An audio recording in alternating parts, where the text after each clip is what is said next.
follow BMXing? Anyone know of Tony Hoffman? And this is Tony Hoffman. Let's give him a round of applause. Thanks, Jordan. Like you said, my name is Tony Hoffman, and I race BMX professionally.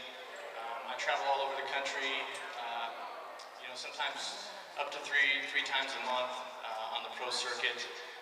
I'm also the founder of the Free Will Project, which is a BMX outreach. It's in the beginning stages of becoming an incorporated organization. The idea behind the outreach is to go into the cities where I stop on the pro circuit, set up shop inside schools, give my testimony, and invite kids out to come and ride with me, and a company that sponsors me, Haro Bicycles, for free. We want to get kids involved in the sport, but I also want to share my message, and I want to share a little bit of my testimony and how the outreach came about. But I want to impart to you, before I do that, a little bit of scripture, something that meant something to me when I was in prison 2.5 years ago, trying to rebuild my life. I was never a follower of Jesus Christ. I was actually completely against the faith of Jesus Christ growing up. So when I gave my life to the Lord, I started diving into the Bible, and a lot of these things that Jesus spoke came to life in my life as far as the mistakes I was making and the direction that I was taking and why it was wrong. I want to read a scripture out of Matthew 25, verse 14. It's the parable of the talents. It says, "Again, it will be like a man who is God, and the man is God, going on a journey, who called his servants," that's us, "and entrusted his wealth to them.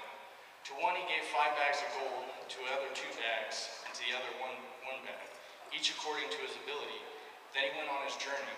The man who had received 5 bags of gold went at once and put his money to work and gained 5 bags more. So also the one with 2 bags of gold gained 2 more. But the man who had received 1 bag went off, dug a hole in the ground, and hid his master's money." When I grew up, I was kind of like the guy that got 1. I've always been talented at sports. It didn't really matter what sport it was. It just kind of came naturally to me, and that was kind of that bag of gold that God had given me. And going through life, I never exercised any of those talents. I never put it to work and tried to turn, 1 into 5 or 10 into 20 or anything like that. I just kind of skated through life with this talent that God had given me and threw it away. Part of throwing it away was forgetting that I had these talents that could take me from just being an ordinary person to somebody that could do some really great things and impact a lot of lives around the world. When I gave that talent up, I went into the world. I was already a worldly person, but I started hanging out with the cool crowd, smoking cigarettes, drinking alcohol, doing the party scene, giving up on everything that I had going for myself. And not everybody reaches the level of problems that I reached because of going that way.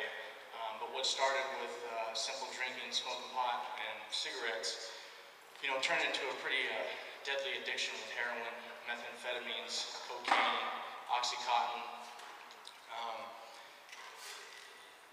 It led me to the street. You get in that crowd and you give everything up, you give your talent up, and then you find yourself amongst a bunch of vultures. And these vultures don't want to do anything but take everything that you have to benefit themselves.